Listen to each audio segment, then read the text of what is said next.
go through this morning's newspapers. I'm delighted to be joined now by James Heale, political correspondent at The Spectator. Lovely to see you, James, for the first time on my show. I know you do other shows, but first time here.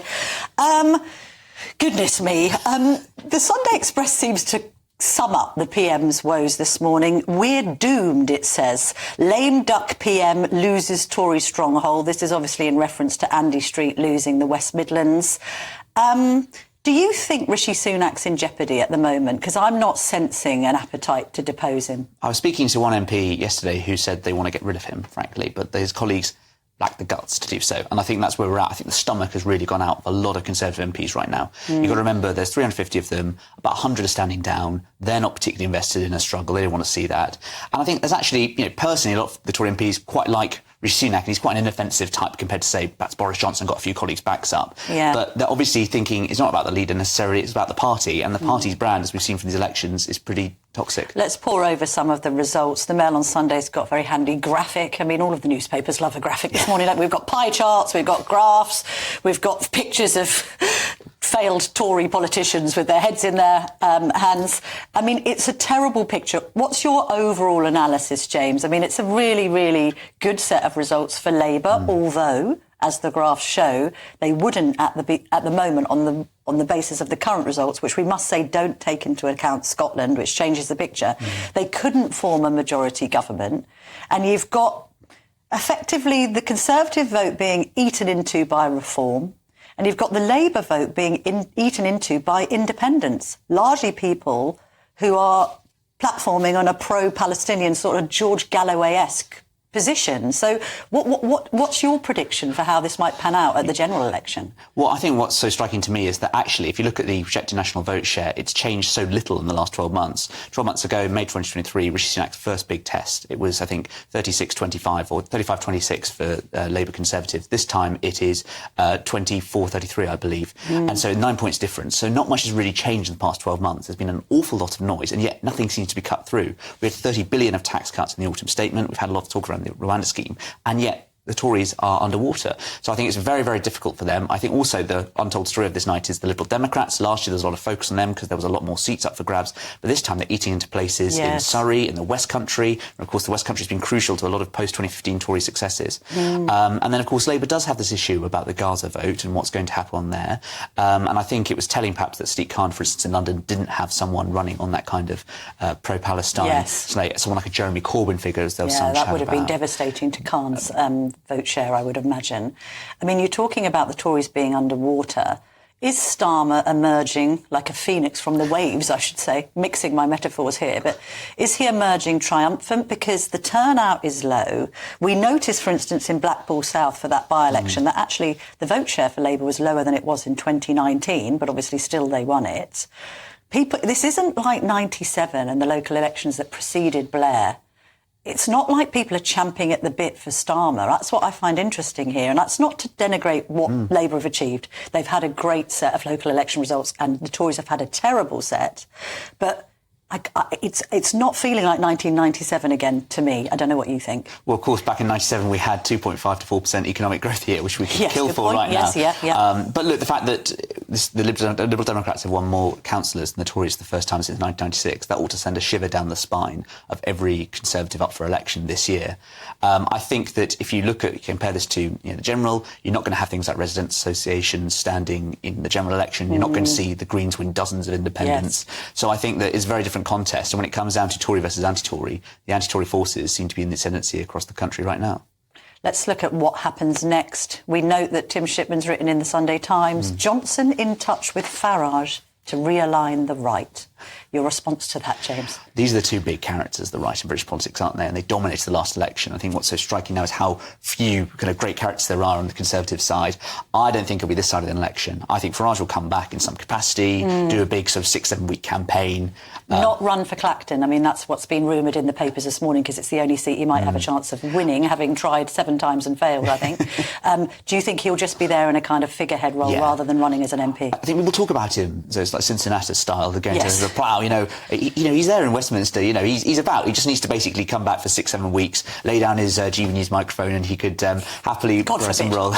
Don't want anyone laying down GBNews temporarily. But I think Boris Johnson. I mean, there's reports today in the Mail on Sunday talking about how he's very happy. He's earned 8 million since leaving Downing Street. Nice work if you could get it, absolutely, Boris. and enjoying his country house in Oxfordshire. So I don't think he'll do anything this side of an election. He'll keep his powder dry for next time. I mean, it is interesting to see Suella Braverman writing an op-ed in The Telegraph where she is saying that it isn't the time to get rid of Rishi Sunak, while at the same time saying Rishi Sunak's rubbish and I regret voting for him.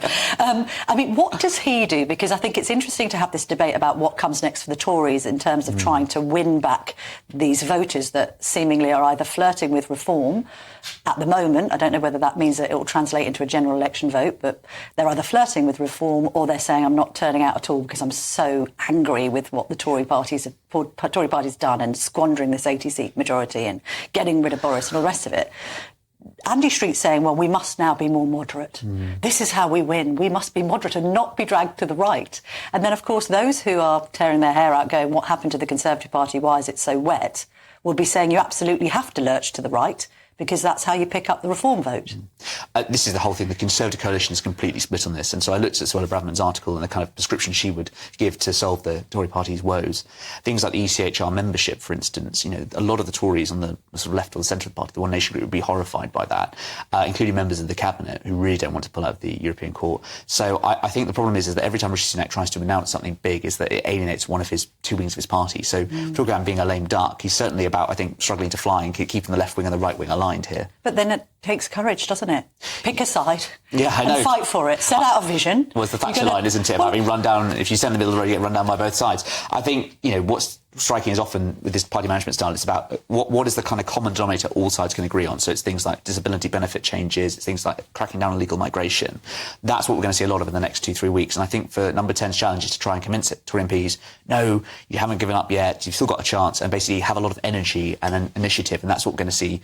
We saw it in the last couple of weeks with that defence spending announcement. We're going to see a lot more of that in the next 10 days or so. Let's talk about how important immigration might be. I mean, I think it's the second most important issue for voters after the economy when it comes to how they're going to choose their vote come the general election. Got the Mail on Sunday reporting that 155 out of 29,000 boat migrants have been removed. Yeah. So I don't know what the GB audience makes of these figures. 155 out of 29,000. You might just ask, what's the point?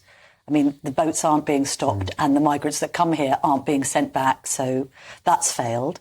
And then you've got in the Observer, which we've chosen just to give both sides of the coin here, talking about, and it's the image that's interesting here, it's reflecting on those people that protested to stop the bus from leaving the Western Hotel in Peckham to go to the Bibby Stockholm. And they're being very sympathetic with the way that asylum seekers are being treated, but it illustrates his dual problem. First of all, getting Rwanda off the ground and getting it to work and clearing backlogs and all the rest of it, literally from a logistical point of view.